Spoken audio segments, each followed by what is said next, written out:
And on we go to chapter 5. Our last chapter took us through three major waves of immigration involving people from various parts in the world.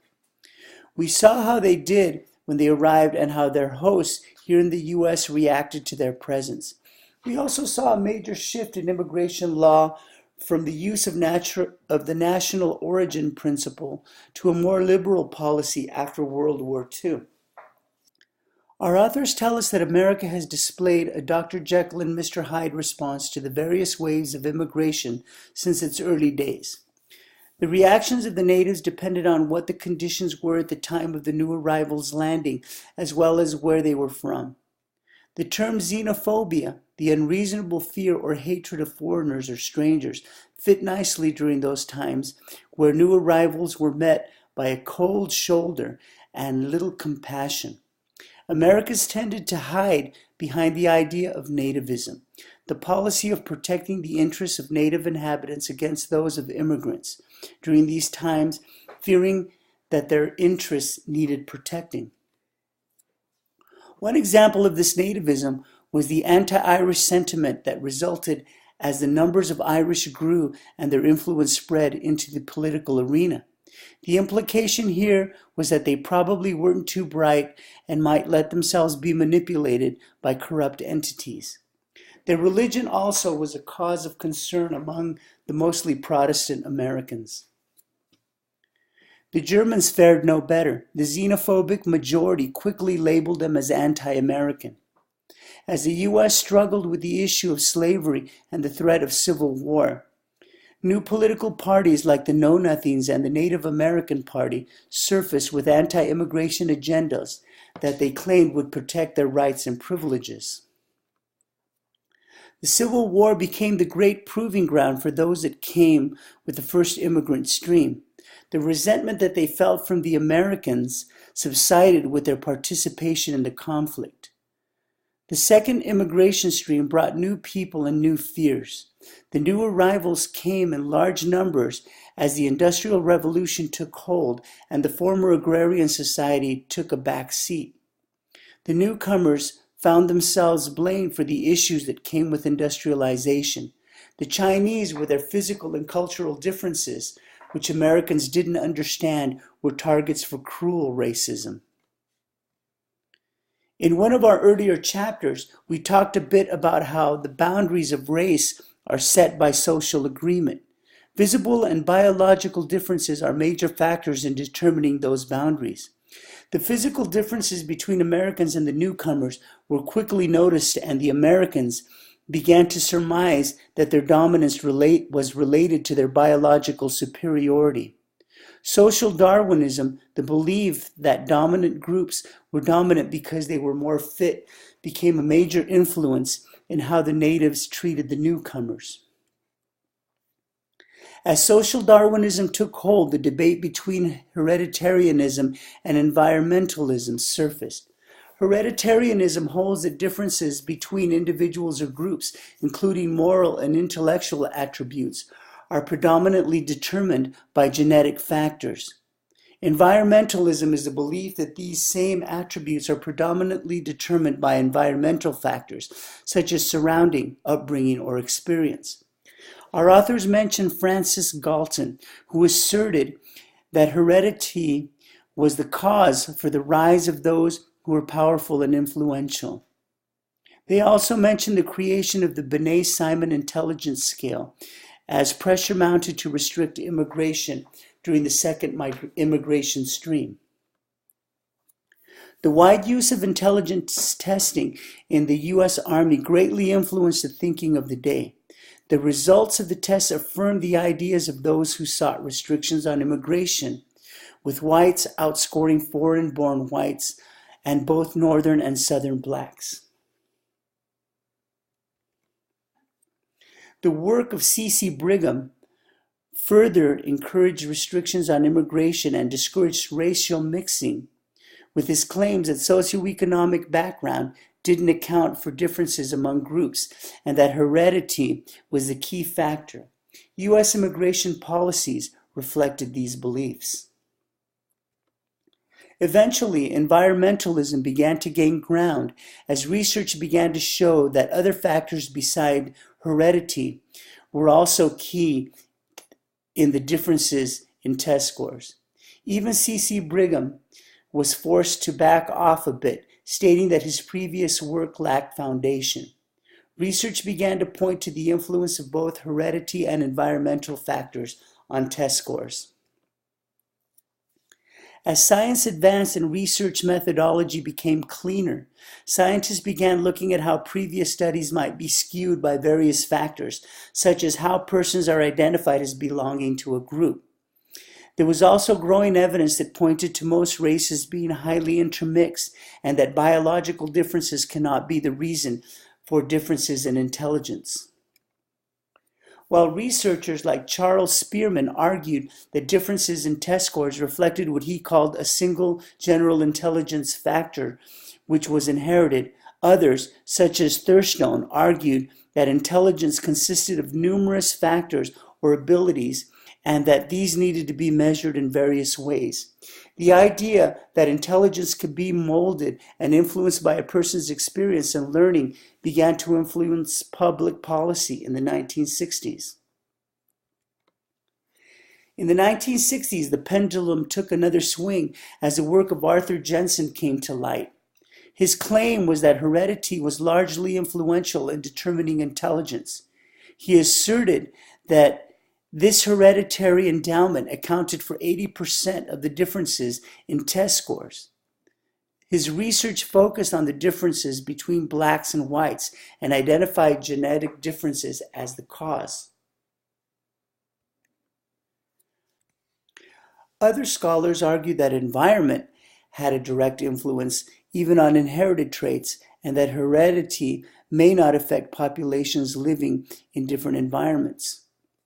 The work of Flynn in 1987 showed an increase in the average intelligence of populations in 14 different countries, showing that intelligence isn't necessarily fixed or predetermined. The research on intelligence, the perceived differences among various groups, has its implications. Herrnstein pointed to the fact that the differences among groups would affect their vertical mobility among the social strata. He posited that children of the educated and wealthy who are inherently more intelligent would become more intelligent and wealthy, while those from the lower classes with their limited intellectual endowment would remain there. This, of course, is all based on the belief that hereditarianism holds true.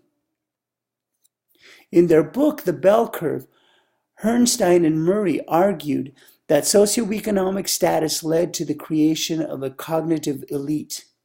Their argument was that IQ, not socioeconomic status, was responsible for creating this group of intellectually superior individuals, and that minorities were inherently possessed of lower IQs. Herrnstein and Murray's work was sharply criticized by others, such as Hauser, who blasted them for their sloppy statistical analysis. Others began to see a political agenda surface against immigration policies, education, and affirmative action. It smacked of the nativism of the 19th century and early 20th centuries, giving rise to fears of the American gene pool being compromised. You've probably noticed by now that our textbook tends to bounce back and forth a bit. We had already talked a bit about how the Chinese had arrived on our shores and not been too well received. The Chinese came to California and were a major factor in the construction of the Transcontinental Railroad. They were also employed in numerous other areas that required strenuous manual labor. Their growing numbers were cause for concern, and they became targets of fierce and often violent racism. It was virtual slavery for the Chinese as anti-Chinese sentiment arose. Americans who had to compete with them for work resented them deeply, causing them to organize to protect their interests. It wasn't long before legislation began to be passed that excluded the Chinese from eligibility for immigration, and other laws forbid them from becoming citizens, limiting their rights. Exclusion laws were extended until 1902. The alliance between China and the U.S. in World War II brought the elimination of the Chinese Exclusion Act, with a minimal quota given leave to immigrate. The high ratio of men to women being allowed to enter the U.S. made it difficult for families to form. As tensions began to rise among Americans, legislation was passed that limited certain national groups from immigrating. 1917 saw two interesting acts, one that barred questionable persons and another that required immigrants to pass a literacy test. In 1921, the shrewd Johnson Act limited overall immigration while increasing the number of immigrants allowed from select European countries. The door that was previously open was now closed. 1924 saw some important changes to immigration law that limited the immigration of various groups. Year by year, quotas were set in place, and the change in the base year from 1810 to 1890 dramatically favored European immigrants. What else could follow all of this but a discussion on racism? Our authors end this chapter with a review of several theories of racism. Our authors tell us that as various groups began to immigrate to the U.S., we began to see stratification among the ethnic groups. The groups differed in the amount of power they had and the amount of prestige they were ascribed. Legal cases such as Brown versus the Board of Education of Topeka opened doors of tolerance. Modern racism, our authors tell us, is more about negative attitudes and actions against certain groups. Although scientific racism has been discredited, it still may play a part in our current racism. Our current racism is influenced by beliefs, attitudes, and actions, as well as by history and experience, making the relationship between prejudice and discrimination a bit more complex than we might think. Our authors next shed light on racism, telling us that our children learn prejudice just as they learn many other things as they grow up. The culture is seen as being steeped in prejudice, and it is transmitted to the children naturally in the home and the community. They learn many things such as stereotypes, both by instruction as well as by accident. Katz and Braley tell us that stereotypes are rarely learned by experience, but rather adopted by social means within the culture. We are also told that stereotypes can change over time and that the media can also transmit and perpetuate stereotypes. The less favorable the stereotypes attributed to a group, the more social distance they are desired to keep from those who hold the stereotypes.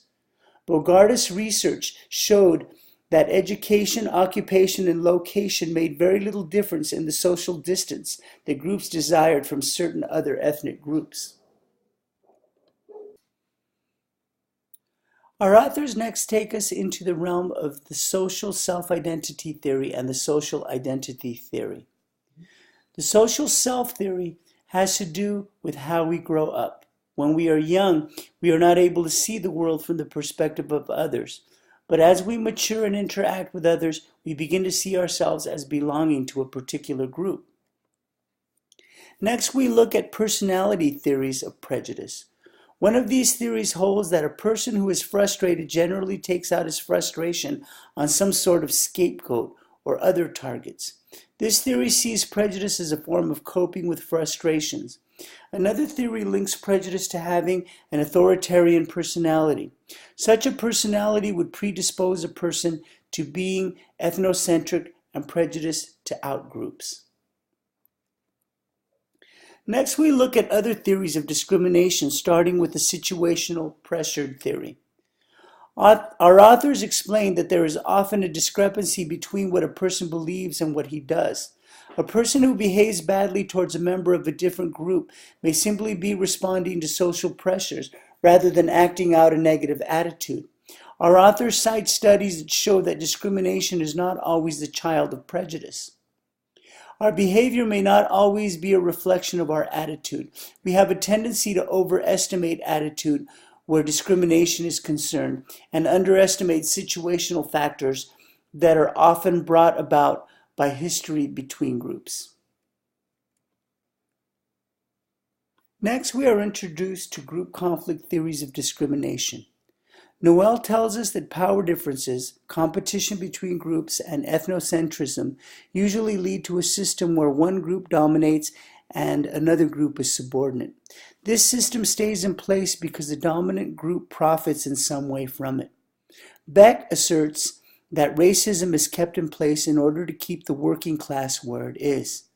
Bonasic's split labor market theory identifies three groups that are kept separate by a system that stratifies a group via differences in rewards for work. The antagonism between the higher paid and the lower paid groups leads to mutual exclusion and maintains differences in pay. The antagonism between the higher paid majority and the lower paid minority workers arises in part due to the differential in earning potential. Many studies have shown that the negative effects of the system of white supremacy give rise to the misguided belief that the discrimination against various minority groups has been systematic and motivated by greed. Various groups in different places in the social structure have had gains and losses. Our authors tell us that prejudice has not always been the cause of discrimination. Finally, we look at institutional discrimination theories. These theories tell us that discrimination against various groups would still occur even if discrimination and prejudice were not a factor. The traditional social arrangements that exist in our institutions just make things go that way.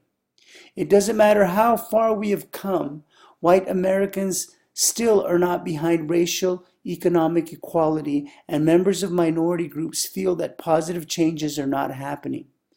Carmichael and Hamilton tell us that American institutions discriminate against minority, while institutional discrimination theory claims that prejudice is not required to keep discrimination alive.